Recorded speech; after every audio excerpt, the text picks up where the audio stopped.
Hello. So, come back with an impromptu part 2.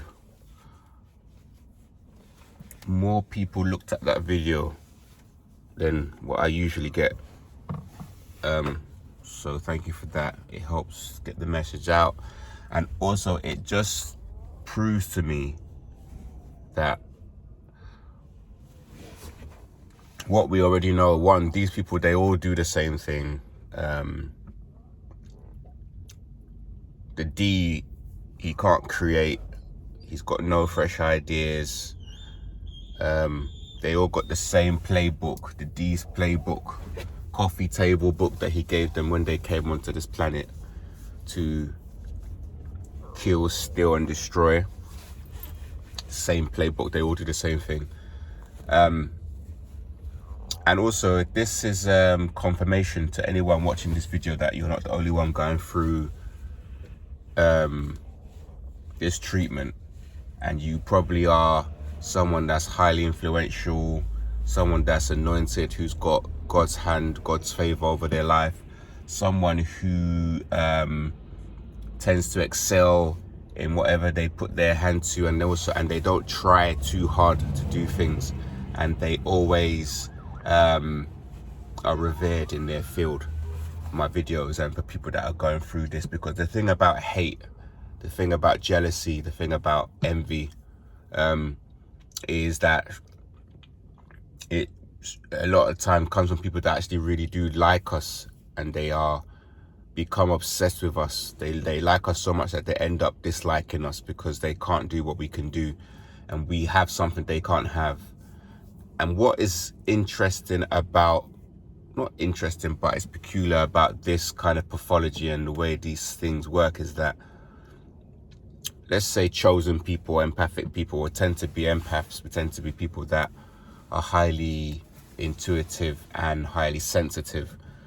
We're not people that measure against other people. Like, we don't, but we're aware that a lot of the time, because of we tend to be very disciplined, we tend to be very structured people, or boring in terms of people who don't get it, because we tend to be we zero in. Well, I do anyway. I zero in on whatever I'm doing topic wise, and I try to reverse engineer it and get the best out of it. People see this, and then rather than getting inspired by it, they find a way to destroy you, or destroy whatever you're doing, or try to find, even better, they try to find a way to sabotage you, where you end up destroying yourself. With guys, be careful, especially where lust is involved.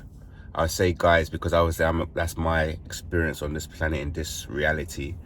And as we mature, as we get older, we're obviously trying to deal with, a lot of testosterone, a lot of hormones, everything going through our bodies, and we tend to have an issue with lust, but that can be with both genders, and that can be taken the wrong way, that can be seen the wrong way. You can be set up in situations with females, you can be sabotaged by females, you can allow a female covert narcissist to come into your space, into your life, into your environment, and slowly over time what she would do is she will inject you with the poison. So slowly you become infected with all her narc fleas, and you start doing the behaviors of multiple dating people, hookup culture, all of these things that really and truly, we're not actually really built for that life. We're not about that, because of our souls, because we tend to want something deeper in terms of spirituality and connection.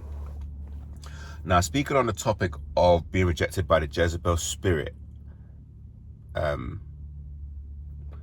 when we go through this mass rejection, this humiliation ritual, and we tend to be isolated from everybody and everything, and we end up using this time to have a deeper connection with Most High or divine or with the universe or whatever you want to call it, and we end up becoming a better version of ourselves.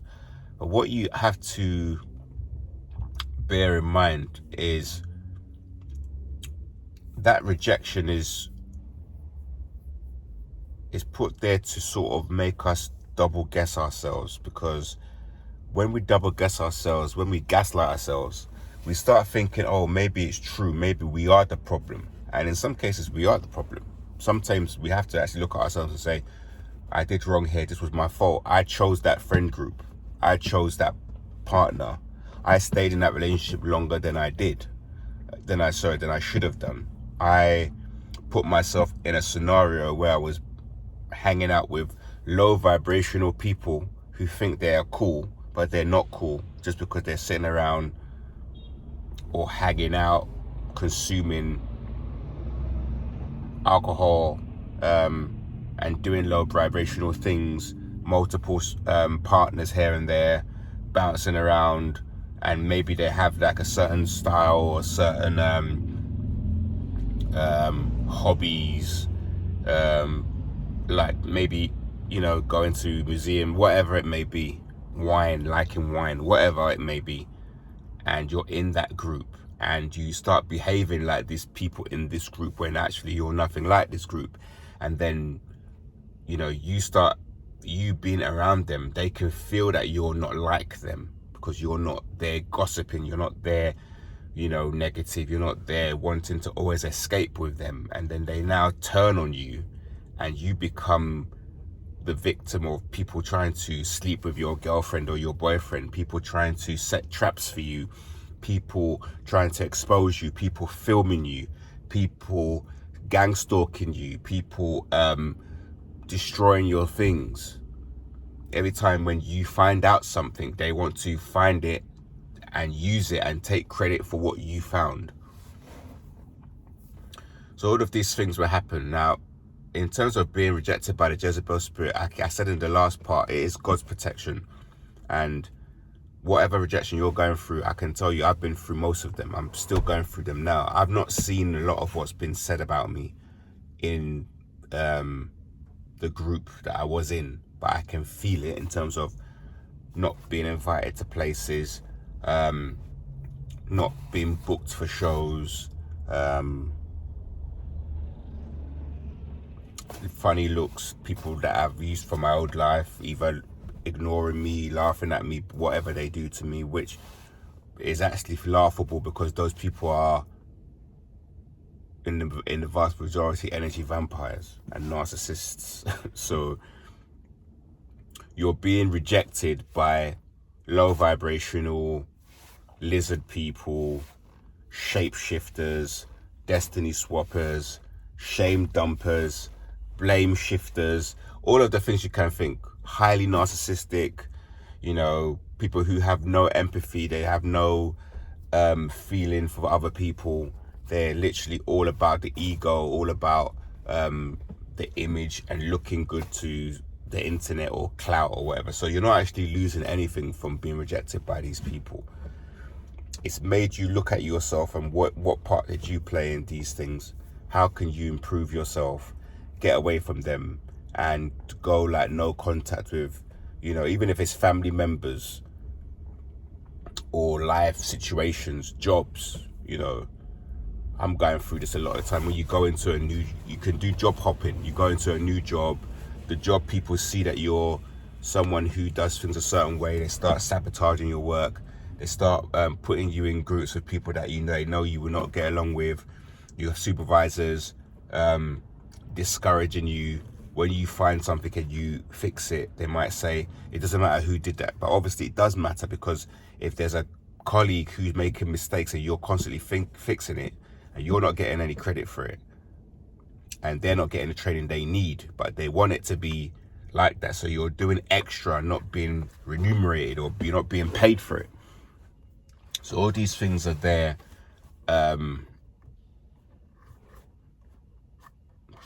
to keep us feeling that spirit of that we're not wanted, basically. And actually, one thing, I saw this somewhere in a video, but I can't remember who it was by, and it said, whenever someone is trying to make you feel something, like they're projecting a feeling onto you, usually it's the opposite. If not every single time, it's the opposite. So if the person is trying to make you feel bad, or trying to make you feel weak, or trying to make you feel unloved, that means you're the opposite. So you're independent, you're strong enough to have your own mind, you're strong enough to disagree with someone, you're strong enough to stand out, you're strong enough to maybe appear to be different, to do things in your own way, to think outside the box, to be a problem solver, to be creative in whatever you're doing, to the point that they have to make you feel like you are not having effect. You know, I've been places where when I've changed my van, people will now want the van that I changed into. When I've changed the type of boots that I've ordered, everyone now wears the exact same boots that I've asked for. If I go and change a certain tool to do a certain job, everybody now requests to get that certain tool bought for them to use it. If you start making something and you do it a certain way, you know, you use a certain type of equipment, everybody goes and buys that exact same equipment. Like, yeah, you're the person that's not invited, you're the person that's blanked, you're the person that's laughed at, you're the person that people gag up against. You know, all of these things to tell you you're not wanted, to tell you that you're not good enough, to reject you, to knock your self-esteem, to make themselves feel better, when in actuality, right, spiritually, we are stronger, we are way more valuable, we are way more influential and prominent in whatever it is that we try to do. But they have to make us feel the opposite. They have to make us feel small. They have to make us feel like Cinderella in the basement.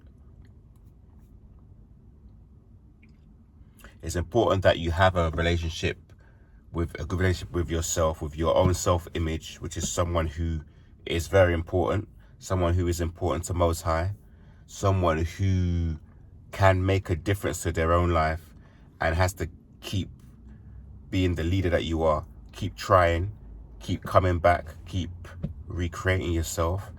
Never fall for what they try to tell you you are. It's up to you to write your own story, and it's not over.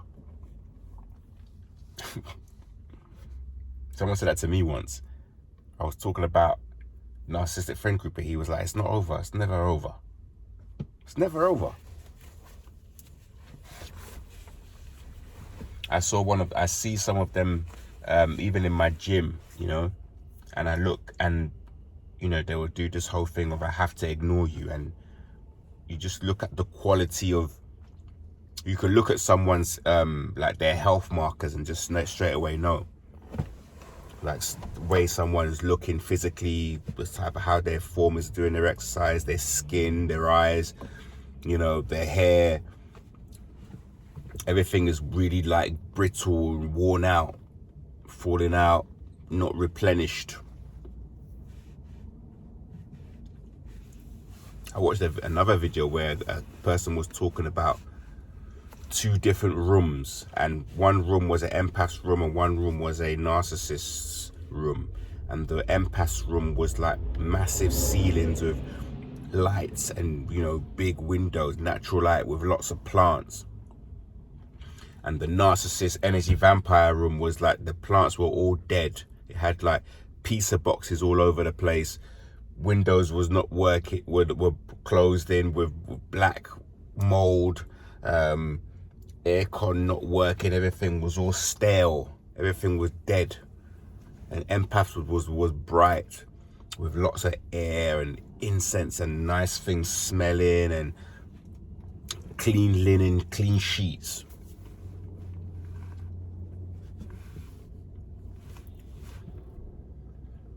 What they want to do is to come into that clean room, and they now start bringing their debris with them from their space and putting it into your room, and your room becomes like their room. And as soon as your room becomes like their room, all dirty and not well kept and messy, they leave you, find someone else and do the same thing all over again. Just before I go, I wanted to just talk about the rejection thing. a lot of these feelings are just things that are in our mind, so we can decide how we feel and then try to create our reality and attract and manifest from there.